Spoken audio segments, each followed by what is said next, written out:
Kris McCray and Court McGee will be squaring off in the finals of The Ultimate Fighter on Saturday night. I'll turn it back over to Kiri for the Q&A. Your first question comes from the line of Justin Meerhoff.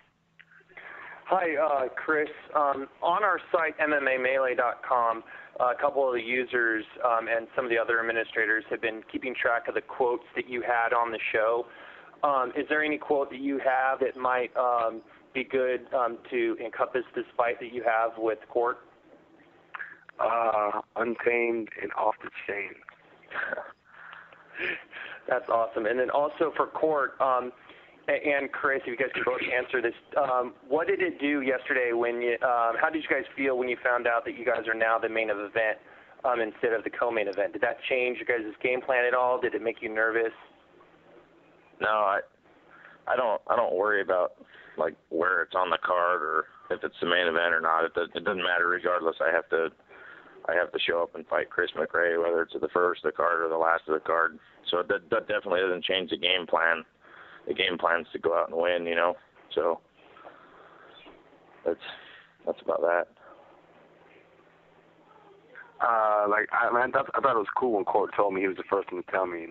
I've never been on a main event on any card as a professional, but like Court said, you know, we both have to go out and execute, and that's what it's about. Yeah. That's what we're here to do. All right, thank you guys. Your next question comes from the line of Ted Gruber. Court and Chris, I had a question for you regarding the crowd. I know you guys fought in TUF with not many people in attendance. Is the crowd going to be affecting you guys while you're in the octagon, or is that have no reflecting on you when you guys fight? I fought in a venue with you know, about, I don't know, maybe 6,500 or 7,500 people. So I've fought in a big crowd before, and I mean, if anything, you feed off of it a little bit, you know, and they get excited when a punch is landed or a takedown scored or something like that. But, I mean, I guess as soon as I take off my glasses, everything's real blurry anyways. So, you know, other than the noise, I usually feed off of it a little bit, you know, especially if you land something or something's landed on me, you know. It's just, yeah, it doesn't bother me. It's a little odd fighting in front of 20 people. But, I mean, the pressure is the same, if not more, because, you know, 3 of them people are the most important people you can do well in front of. And, you know, for whatever reason, you know, Chris and I both were able to pull it together, you know, when we needed to. So I don't feel any different. I think, you know, if anything, you feed off of it. You know, this is the big show. So this is where we've worked, and this is where I've worked to get to. You know, I put 4,000 hours to get where I'm at today. So I think it's great. I mean, I'm loving it. Chris, same question to you. You know, like Court said, you know, we've both been through a lot to get where we're at right now, and I mean, we're professional athletes, and you know, this is another fight for us. You know, we're not going to come in half-assing it. You know, this is our deal. We work hard. We both lost. We both been through a lot. You know, we got hit with nothing hits harder than life, and you know, we got up from it, and you know, we're still moving forward, and that's what winners do. And then look for an exciting fight, man. Yeah. Good luck to you guys both. Your next question comes from the line of Brian Heminger. Okay, first question's for Chris. You mentioned in Bloody Elbow blog that Rich Franklin would be, he said he would be in your corner if he wasn't too banged up from the Liddell fight. I know he broke his arm. Have you heard from him if he's going to be in your corner? Yeah, I called him. He said he's going to be down and talk to me. We're trying to get him in my corner, and yeah, so he probably will be there for my fight. Especially to move to the main event. I think we get one more cornerman. I'm not really sure, so I can have everybody in there I want for this fight, and it would definitely be cool to have him in there. Did you feel like he better prepared you for your rematch with Josh Bryant than Tito did the first time? I just think, you know, everyone underestimated Josh Bryant a little bit the first go around, including me. And I should tell him, dude, man, I should tell him, Josh the Beast Bryant, there's no beast in you, you know what I mean? But that dude is a brick, man, and he came to fight. Definitely, you know, I don't think Rich did anything different. He just kind of, you know, made a little small adjustments and, you know, hooked it up that way. Okay, thanks. And this question's for both of you. You both overcame losses in the first round to make it to the finale. Do you feel like you've redeemed yourself a little bit, or I guess that's about it?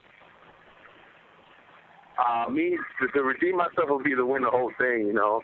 That'd be the perfect story for me. I had a tough road, you know, as Court did. I came back from the loss, and my team was always arguing, and the coaches quit, and I had to fight my teammates and my friend, and of course, been through a lot. So, definitely, it's cool. It's just good to be here. I mean, when you show up, man, you don't always know if you're going to win or lose, but I show up to fight, and I train to fight, and I fight to win, and sometimes, man, if you leave it in the hands of the judges, that's that whole episode was on, there's a lot of controversy that I had won the second round and it should have went to a third, and some people thought I'd won it, and I knew I'd won one of the rounds, and I thought I was going to a third, and you just can't leave it in the hands of the judges. Like Jardine said earlier, you gotta show up and try and finish. But I mean, in the venues that I'd fought before, they never offer you $5,000 to finish a fight, or $30,000 or $65,000. You know what I mean? And you come in here and you train hard, and you can start doing it as a career and full time, and you can put a lot more into it. And but I've always trained hard. I trained like I was getting ready to fight Chuck Liddell for my first fight, and I did that every fight.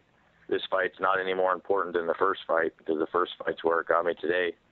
So, I think coming back from a loss on the show, was another fight, and I was given an opportunity, and McCray was given an opportunity, and we both took advantage of it and didn't sit and dwell on it, and we came back, we fought, we won, and went to the next round. Fought and won, went to the next round, and here we are. So, if it shows both of us got heart and skill, and we're definitely gonna put on a show for everybody. That's for sure.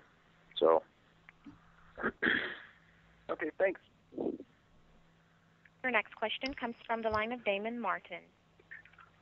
First question is for Court. Court, from what I understand for this camp, you train out in Utah, but you had also worked a little bit with Chuck Liddell for this camp. Is that correct? Yeah, I went out to with John Hackelman at the pit, and then the slow kickboxing. Yeah, I went and trained with Chuck for his camp. It wasn't I wasn't there for his camp, but it was a camp for me and a camp for him, and it was good. I spent I spent about a week with Jake Shields, and then I came back to Utah. It was before he fought Dan Henderson, and that was the start of the camp 10 weeks ago. And then I did 2 weeks in Utah, and then a week and a half at the pit, and then I came back home for my son's birthday, and then I went immediately back out there for 18 days, and then the last week and a half in Utah at Elevation. So I had a good mix, and I made sure all my flights were on Sunday on my rest day, and didn't miss any practices, and it was good. I couldn't ask for a better camp.